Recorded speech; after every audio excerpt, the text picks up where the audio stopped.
Good morning. I'm Rich Stockton, a member of the USNH Worship Committee. Welcome to today's service, Side with Love, which comes to us from the National Unitarian Universalist Association. We hope you enjoy it. We want you to know that after the service, there are 3 Zoom rooms available for you to visit. First, for any newcomers, welcome. We're glad you found us today. The membership team invites you to a gathering to meet us and to ask questions. Just email membership@usnh.org for the Zoom link. You can also go to our website, usnh.org. Second, after the service, there will be the usual social hour breakout rooms. And finally, this first Sunday of the month, the Covenantal Relations Committee will be hosting a community circle gathering with Lisa Anderson facilitating on the topic of self-commitment. Are we as committed to ourselves as to others? The link to this Zoom meeting is in this week's service invitation that was emailed yesterday. And now, before the Side with Love service begins, we take a moment to hold up our faith in action. We will hear Robert Garskoff talk about the USNH Heart outreach programs.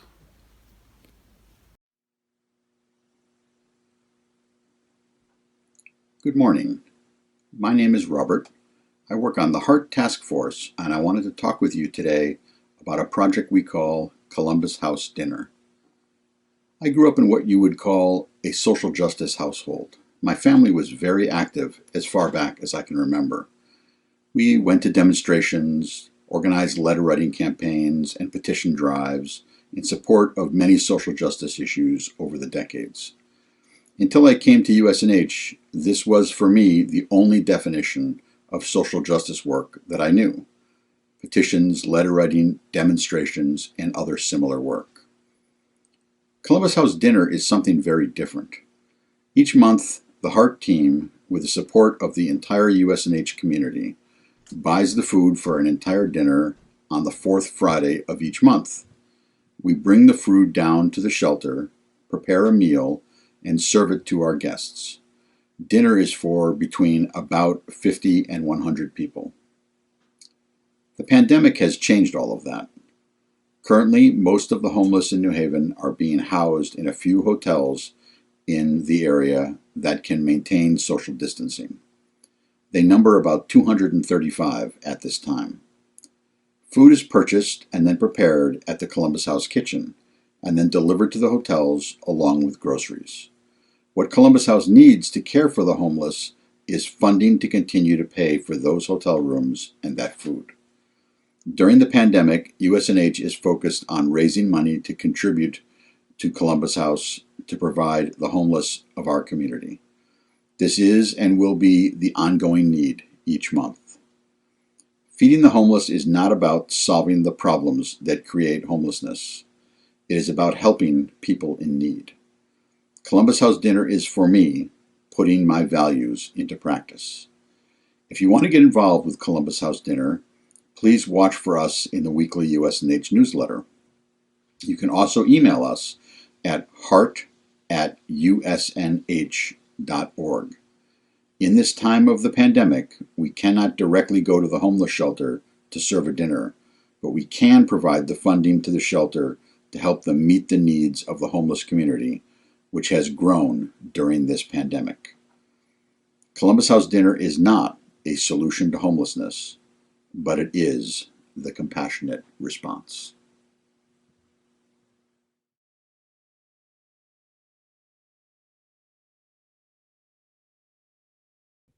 Greetings, beloveds.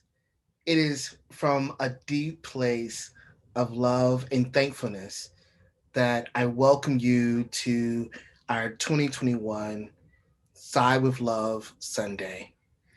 This is our 12th annual Side with Love or Season of Love celebration. And without you, each of you choosing love over and over and over again, we would not be the faith tradition that we are, and we wouldn't be in this moment. A moment where we can be together, a moment where we are invited to listen to the offerings of all the different participants spreading their theology of love from their own perspectives, from their own backgrounds, from their own lived experiences.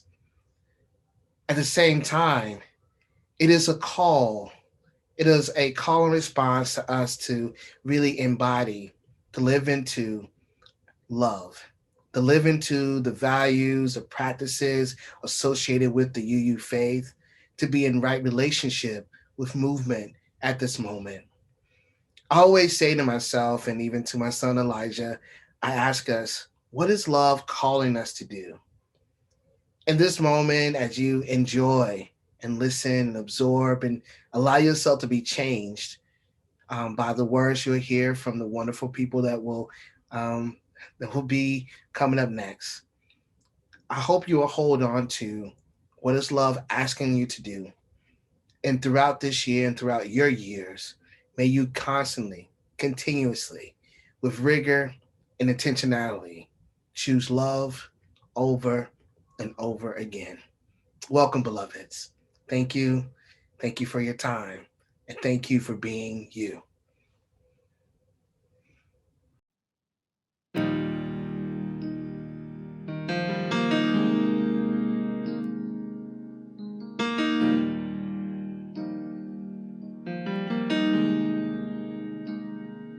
This is a holy moment.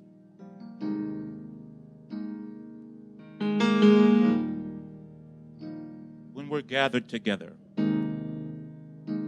it is a special and unique moment with hearts together. Oh, oh, oh,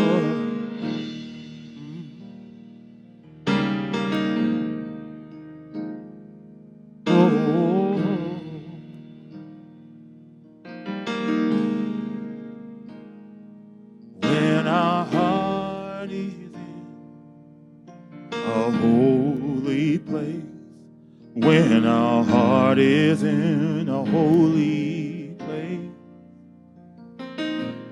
we are blessed with love and amazing grace. When our heart is in a holy place.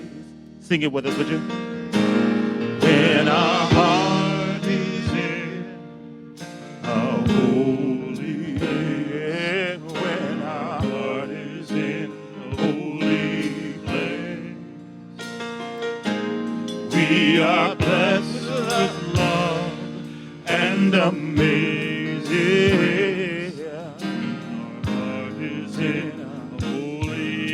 Rick, would you sing that verse for us? When we trust the wisdom in each of us, every color, every creed and kind, when we see our faces in each other's eyes, then our heart is in a holy place. Everybody sing when our heart is in a holy place. When our heart is in a holy place, we are blessed with love. Can you feel it?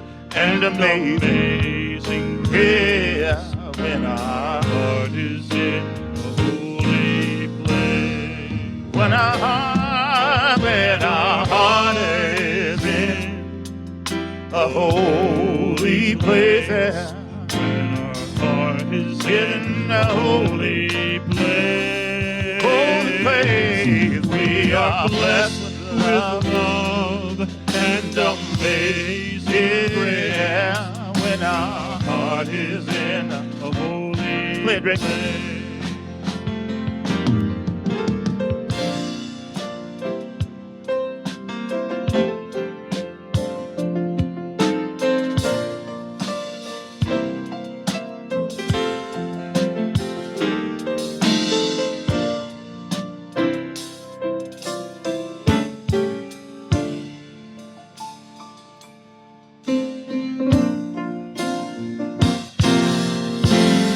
when our heart is in, when our heart is in.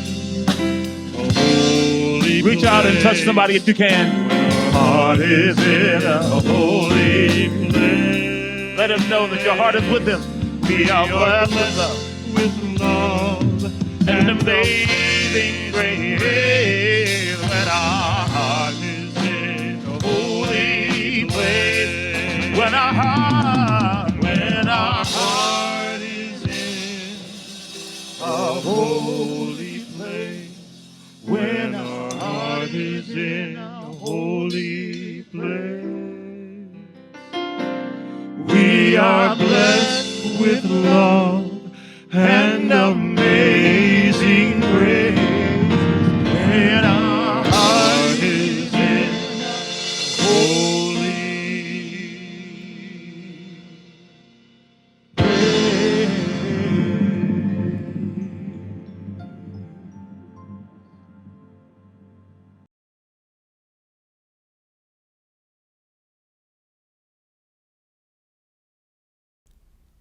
Love once, the fullest unfolding of every person. Love wants everyone to be free, to feel safe, to know joy. To me, love is an overflowing and unconditional love for the world and for creation and for one another. That spiritual foundation of love calls us to the policies and the practices that we need to sustain and nurture life, thriving life. Love means thinking about how we enact policies that make people's lives better. If we're talking about racial justice, love is acknowledging that there has been wrong, that there has been harm, and that whether you participated in it or not, you're benefiting from the inequitable results of that harm. What if love means letting go of what we think we know and being curious about what more there is to learn? What if love was not a commodity that could be bought and sold? Sometimes love isn't waiting for the other to come to us so that we can become agents of welcome, but rather us moving into the world to engage with others in their spaces, on their terms. Love asks for the release of all assumptions about who wants to be part of Unitarian Universalism. Love asserts that each of us matters and is worthy. Love knows our life-saving, life-giving faith must be available to every person who needs it. If you have a chalice at home, would you please light it in honor and in celebration of overflowing and liberating love?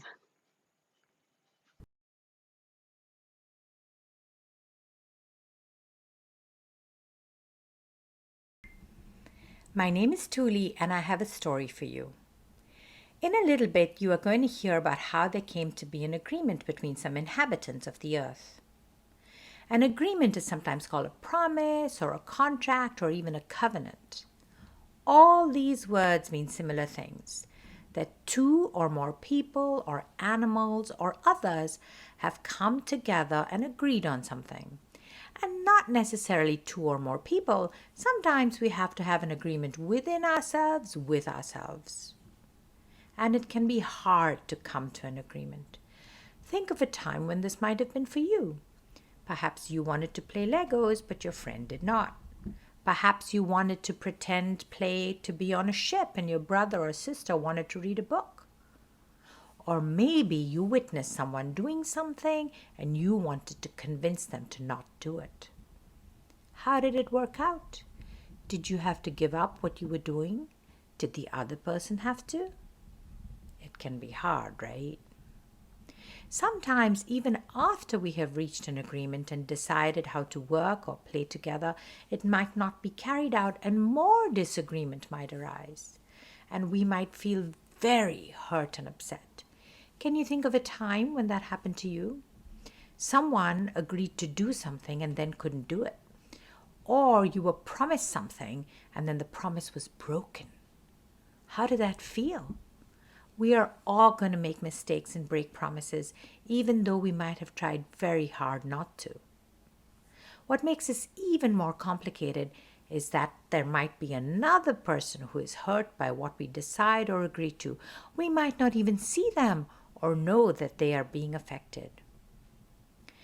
As Unitarian Universalists, it's important for us to try again and again to come to new agreements and to understand how we were hurt or might have hurt someone else. We might even carry our hurt with us for a long time. And we might have to be open to hearing that we have caused hurt, even though we didn't mean to.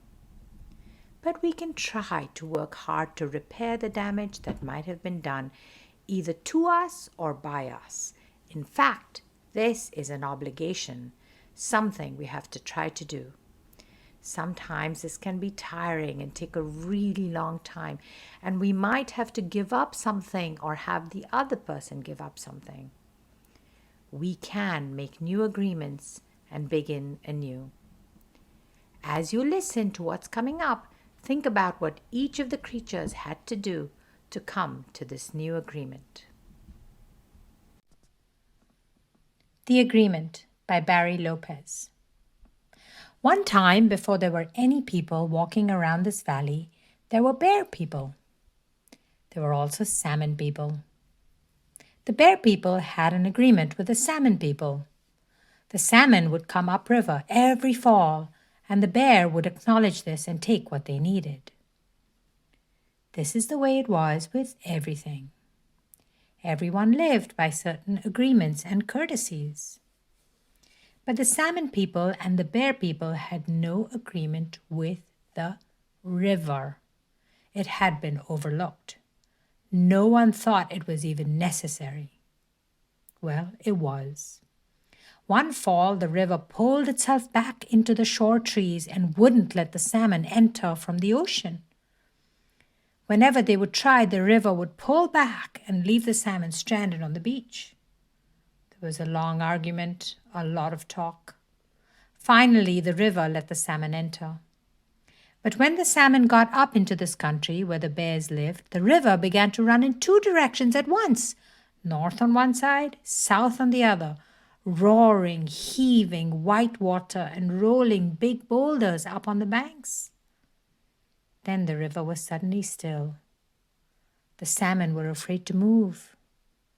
The bears were standing behind the trees looking out. The river said in the middle of all this silence that there had to be an agreement. No one could just do something, whatever they wanted. You just don't take someone for granted. So for several days they spoke about it. The salmon said who they were and where they came from, and the bears spoke about what they did, what powers they had been given, and the river spoke about its agreement with the rain and the wind and the crayfish. Everybody said what they needed and what they would give away. Then a very odd thing happened. The river said it loved the salmon. No one had ever said anything like this before. No one had taken this chance. It was an honesty that pleased everyone. It made for a very deep agreement among them.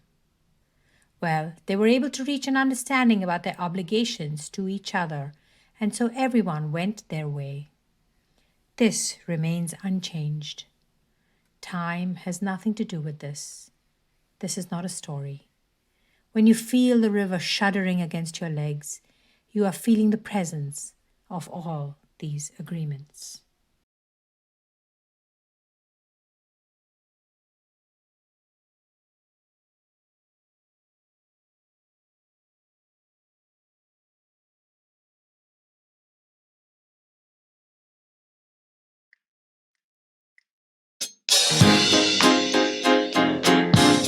All right, everybody.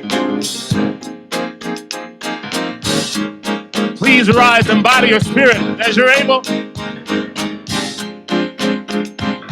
time for the love train. Everybody, put your hands together. Or just move from side to side as you're able. Yeah, it's all in love. Let's sing it. Come on. People all over the world, join hands. Start a love train. Love train.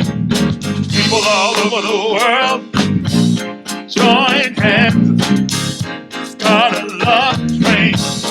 Love train. Everybody. People all over the world, join hands. Start a love train. Love train. Yeah. People all over the world, join hands. Start a love train. Come on, Matt. Love train. Everybody. People all over the world. Put your hands. Come on. Join hands. Start a love train. Love train. Whoa. People all over the world. Yeah. Join hands and start a love train. Come on, Rick.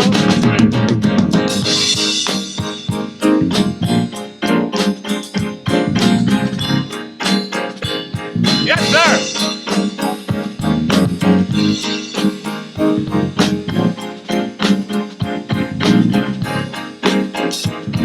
Everybody say, people all over the world, oh, join hands, start a love all over the world. People all over the world, join hands, start a love. One more time. People all over the world, join hands, start a love train. Love train. People all over the world, join hands. Start a love train. Love train.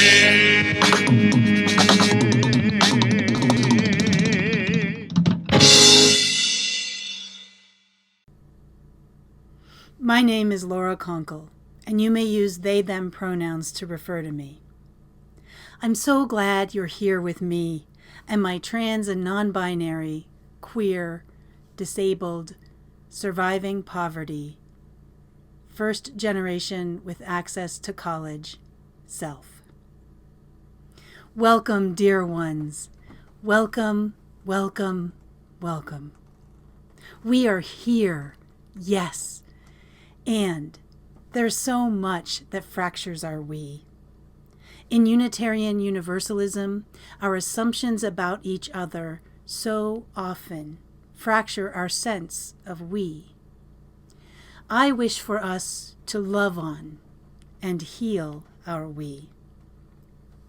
And so, I want to talk to all of my disabled UU siblings, my trans and non-binary UU siblings, and my UU siblings who are surviving poverty. My world makes so much more sense when I'm with y'all. The gaslighting and rejection and weirdness of the great wide world, and yes, of many Unitarian Universalist gatherings, can lessen and become background noise to our vibrant, honest, and passionate conversations. When we're together, I can slow down and relax. I can work with y'all to make sure more folks are included. And that means me too. I want you to know how much I love your ways of being. I love your being. I love how you use your imagination to discover and create ways to survive. And I wish with all my heart and soul you didn't have to. We are trans and non-binary and disabled and surviving poverty. And we know we need to navigate a dominant culture that is more toxic to us than anything else. We know we must build community and culture that values our lived experiences and nurtures our survival. We know we are practicing the rejection of ableism and transphobia and elitism and ageism and homophobia and racism and all exclusion. Oh, and I love how we already know that inclusion means all of us, and hospitality means honoring folks as their full selves.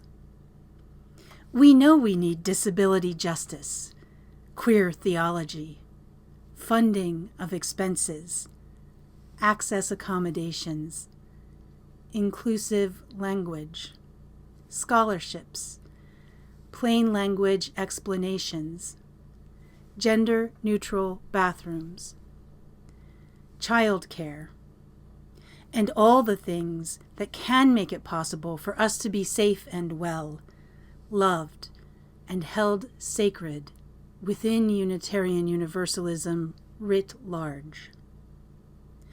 I wish that every event that is planned moving forward is planned with us in mind and considering what we need.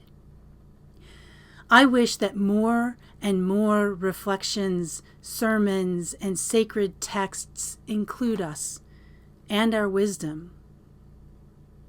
And in all the ways that you engage Unitarian Universalism, I wish that you will find folks who understand that you are worthy and you matter, and who choose to include you.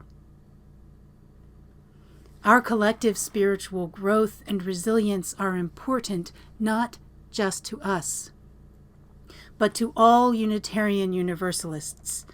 So now, I want to talk to all Unitarian Universalists.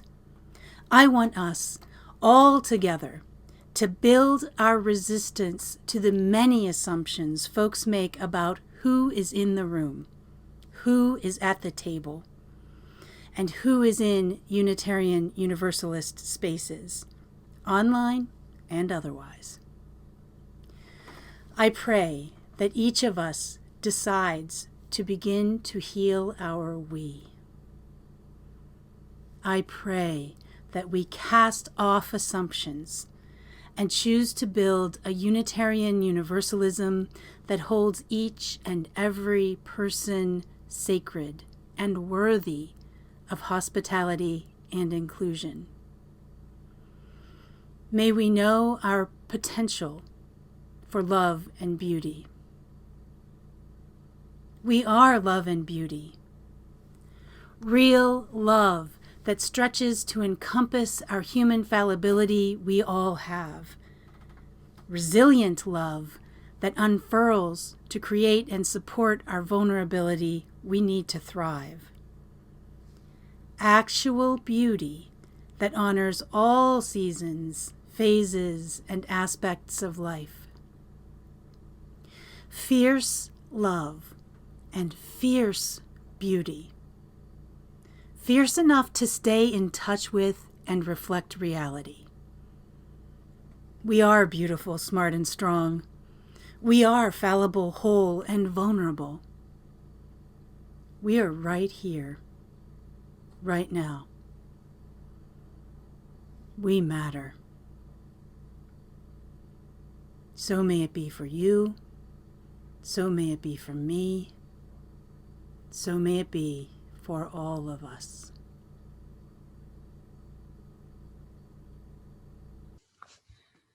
I love me a good anti-racism workshop.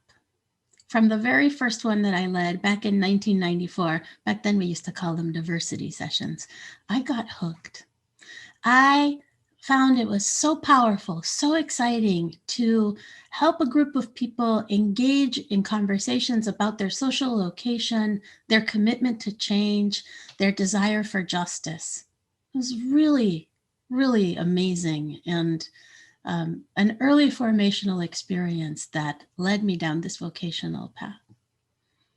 It's also true that it wasn't until I came to Unitarian Universalism that I found my true home in doing this work.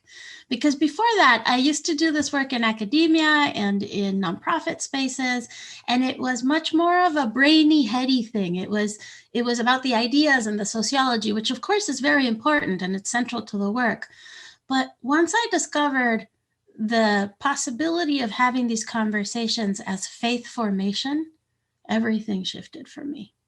It was so powerful to be in a covenantal space where we already agree to be in right relationship with each other and to be loving with each other and to return to right relationship. And in that container, to start understanding how our anti-racism work and our focus on anti-oppression and justice helps us shift our own meaning making and our understanding of our location in the world, like really deep theological questions about where do I belong and what are my values and principles and what are my responsibilities? These questions engaged in a faith context are completely different. It's a complete game changer, and I really appreciated that.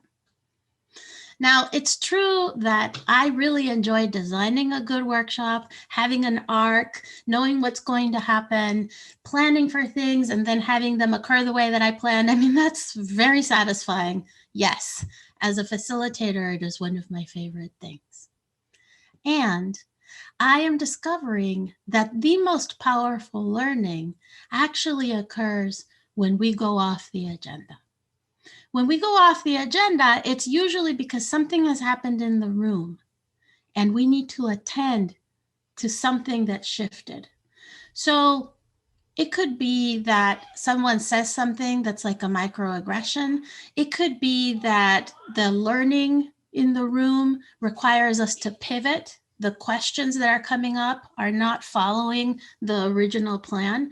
But ultimately, what's exciting about that is that we are responding to the embodied learned experience in that moment. We are responding to the people in the room and to the actual moment. That's something that Elandria taught me, and I want to lift E's name up. I miss you, Elandria. Embodied learning and focusing on how we do it and why we do it in the moment makes all the difference. It's praxis. It's different than just this theoretical understanding of the concepts of racism and race and white supremacy culture and all this other stuff.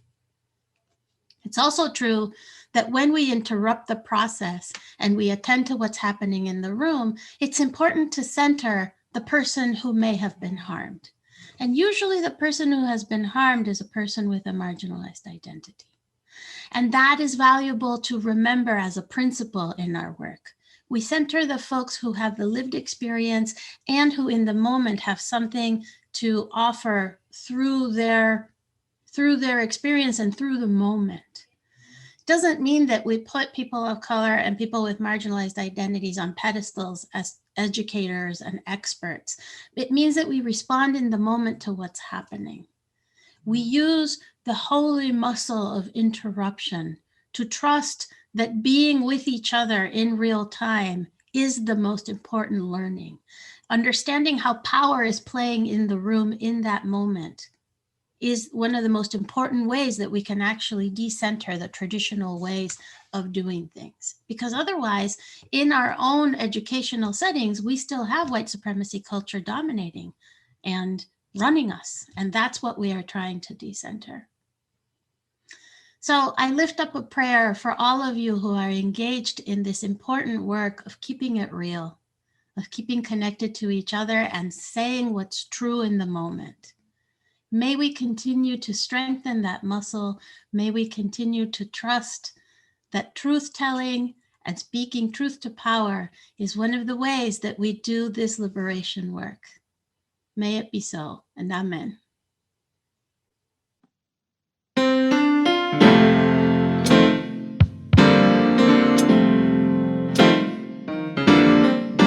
I'm so glad we all have a guide. And that guide is love. Look over and tell somebody near you that God is love. Yeah.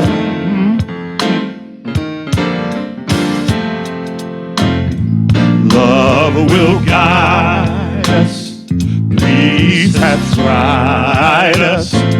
Hope inside us will lead the way on the road from grief to giving. Love will guide us through the hard. If you cannot sing like angels, if you cannot sing like angels, if you cannot speak before thousands, you can give from deep within you. You can change the world with your love. Love will guide us. Love will guide us. Peace has tried us. Hope inside us. Hope inside us. We'll lead the way. On the road from grief to giving. Love will guide us. I just want you to moan right now. Come on, everybody, come on.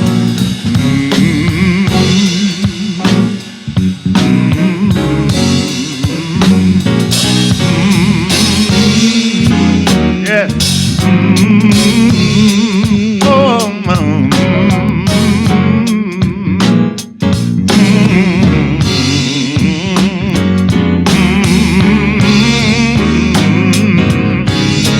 Love will guide us. Love will guide us. Jesus tried us. Hope inside us. We'll lead the way. On the road from grief to giving. Love will guide us through the hard.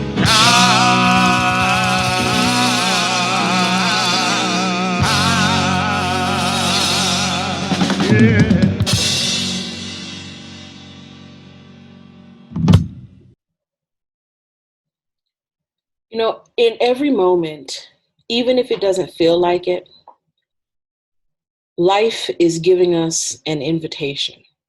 I really believe that. I really believe that in every moment, life is giving us an invitation to do the things that are the most loving and life affirming. And that doing the loving and life affirming thing is always the answer when you don't know what to do or if you're feeling unsure. There's always a moment of invitation to rethink or reevaluate.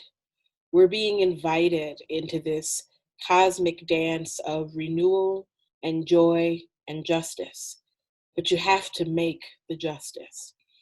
It doesn't just show up without our participation or our effort.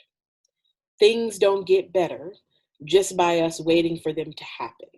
We all have to engage in the better making from wherever we are, and each moment presents an invitation for us to do that. I don't want us to forget that. Even if, like me, you are tired or feeling frustrated or feeling unsure, the invitation to participate in life in a manner that is about living our values, living love and justice is still there, no matter what else is going on. Ask yourself, what's the most loving, life-affirming thing that I can do in this moment for myself or for other people? Sometimes it's get some rest. Sometimes it's apologize for something you've done. Sometimes it's reconsider how you're using your money or other resources in the broader world. To me, if we're talking about race and justice, love is about acknowledging that there has been wrong, that there has been harm perpetrated, and that whether you personally feel like you participated in it or not, you are likely benefiting from the inequitable results of that harm. Even if you are a person who wants to say, well, I didn't participate in making things this way, if you are benefiting from the ill-gotten gains, then you have some responsibility to make things right, especially if you then turn around and say that you believe in justice and equity. You are not let off the hook, no matter what.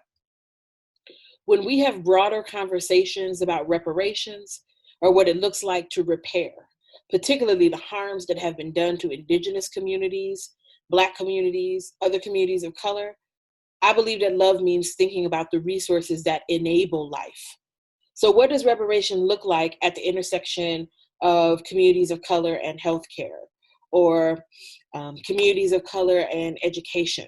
What does it look like to have those kinds of conversations beyond, just conversations about money and land that is owed, but also about accessing resources that have been inequitably distributed for more than a century? All of us should have a hand in those conversations, and all of us have some responsibility to bring about justice in those contexts. Plainly, if you're not going to do that work, if you're not going to be committed to thinking about that and how you can serve in that work, then to me, it obfuscates the mandate of what it means to be Unitarian Universalist. Because ours is a faith that calls us to do things. Being Unitarian Universalist in part means maybe you don't pray the way I pray. Maybe you don't pray at all. But how do we live together in equitable community, despite what I might think about God or what you might think about God? This is a faith that calls us to commit to the work of making justice.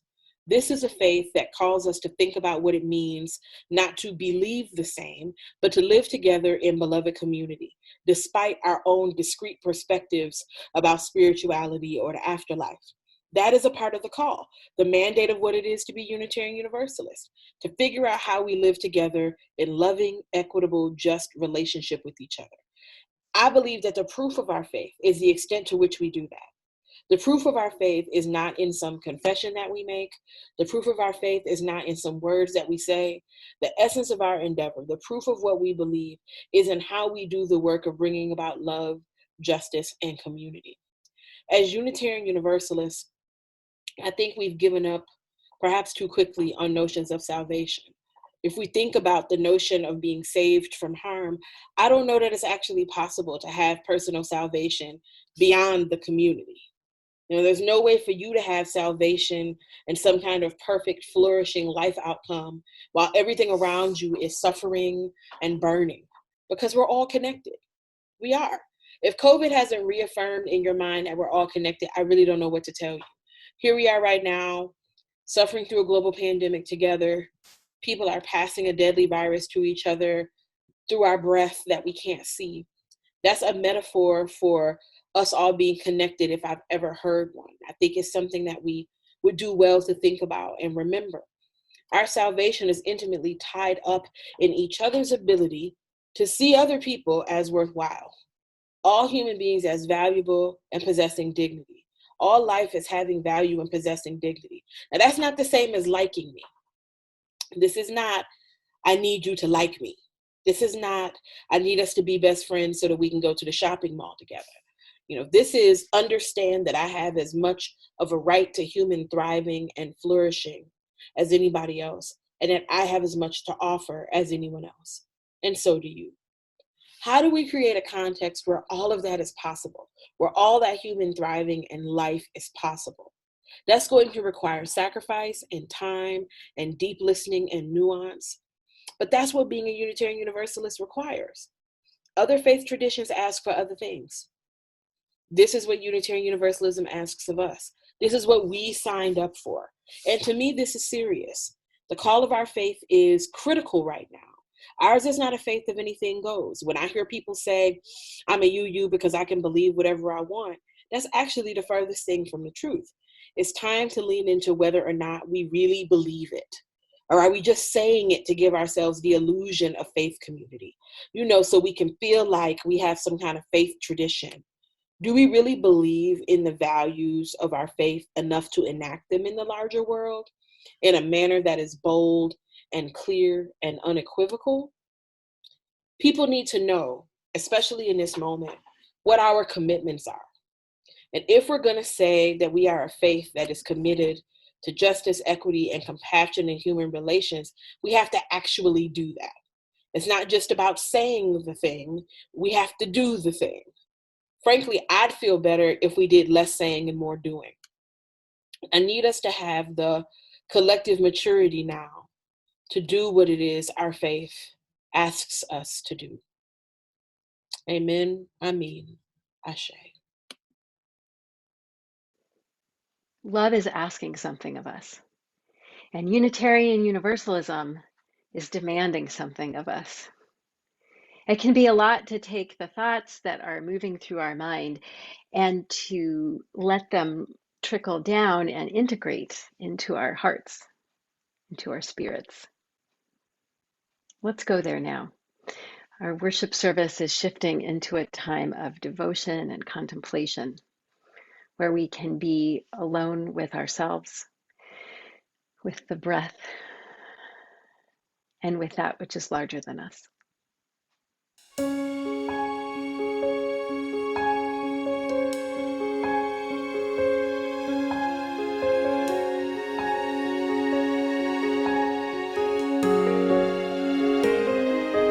There is more love somewhere. There is more love somewhere. I'm gonna keep on till I find it. There is more love somewhere.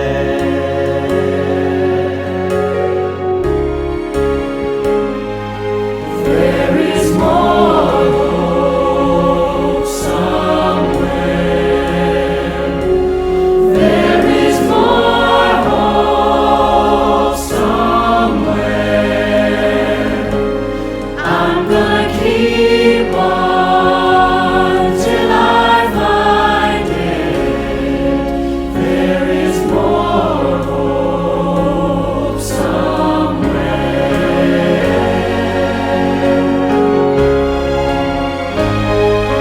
There is more joy somewhere. There is more joy somewhere. I'm gonna keep on till I find it. I'm gonna keep on till I find it. I'm gonna keep on till I find it. There is more joy somewhere.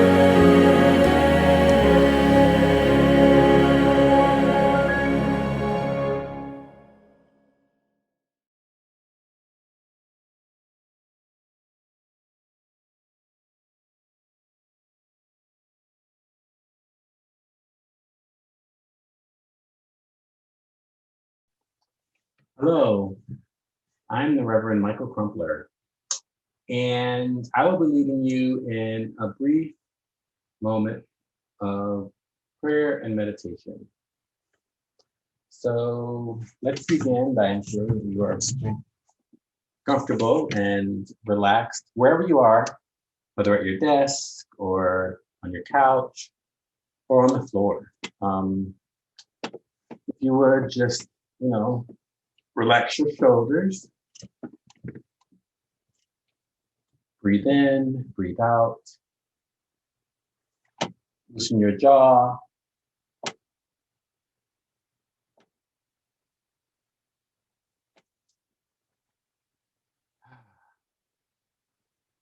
Close your eyes.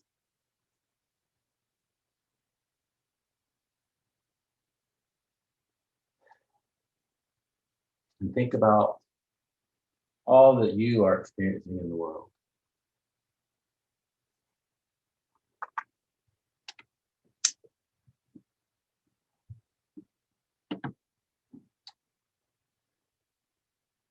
Think about all who are struggling during this time of isolation as we continue to grapple with the COVID-19 pandemic. Think of all those who have lost loved ones and all those who are still living with the side effects.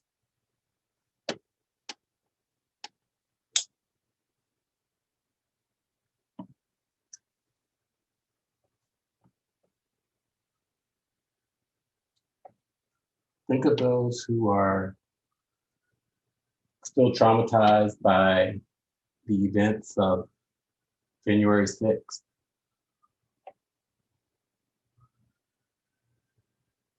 Who are seeking answers and accountability where there is none.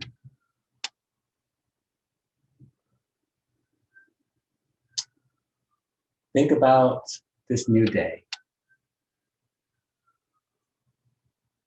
Hold the great anxiety that we all have with the joy of accomplishment of those who worked so hard around the country to ensure that our votes were counted.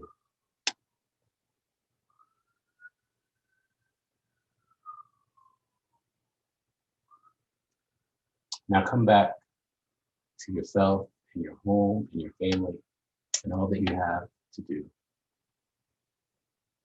May you be well, may you be blessed. Amen. Ashe. May it be so. As you extinguish your chalice at home, may we give thanks for this time together, for the wisdom and inspiration that we've received. May we carry that wisdom into our lives and into our communities. May you find untapped sources of strength and courage and discover in yourself a new fire that burns in your belly and keeps you going. May the presence of Spirit be proximate, cooling, and reassuring to you when you are overheated. May we all together choose to build a Unitarian Universalism that holds each and every person sacred and worthy of hospitality and inclusion. May you be well. Beloveds, as we leave this sacred time together, let us remember to praise this gift of life, to be attentive to its wonder and its beauty. May we kindle more love, more joy, and more song into our hearts and into our days. May we be led out in peace, and may we give back love.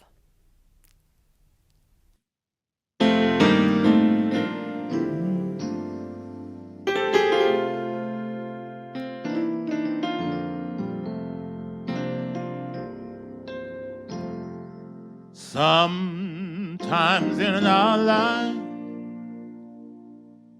we all have pain, we all have sorrow. But if we are wise, we know that there's always tomorrow. Lean on me when you're not strong. Can you say that? I'll be your friend. Let me hear you. I'll help you carry on, for it won't be long. I'm gonna need somebody to lean on.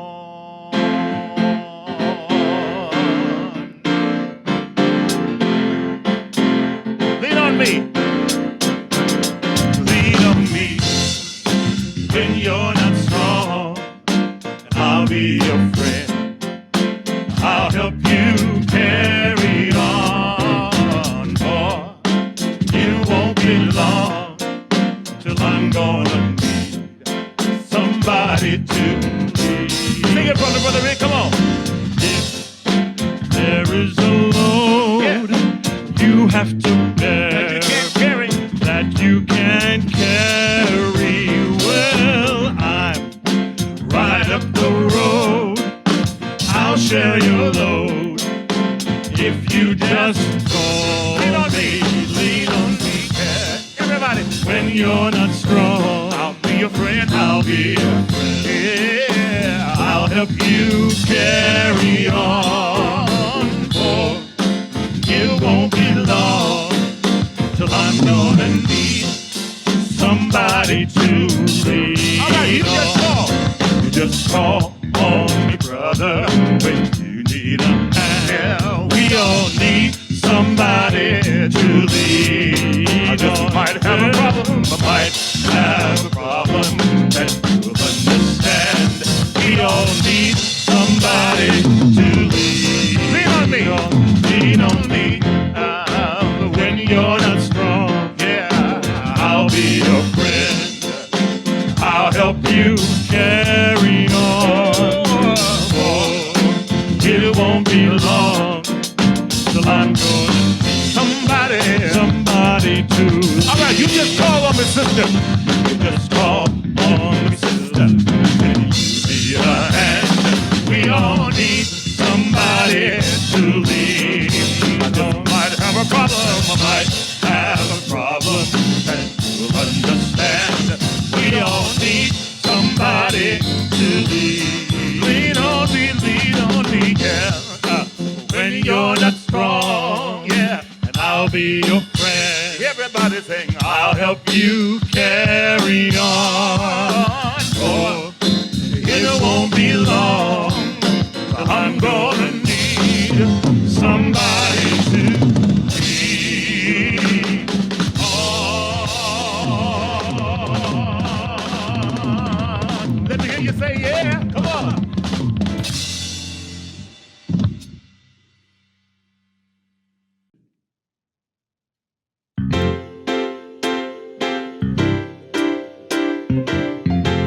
Many of you recognize it already.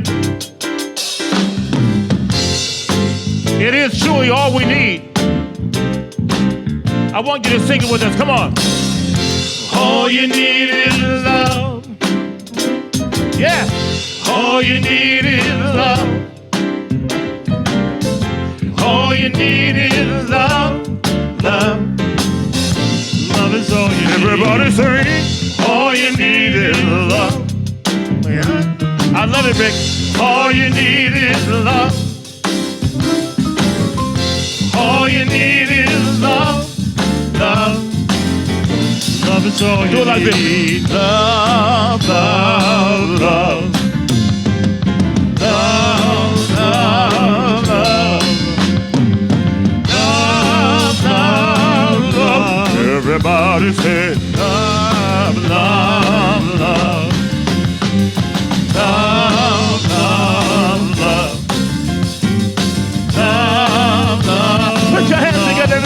All you need is love. Yeah. All you need is love. All you need is love. Love, love, love is all you need. All you need is love.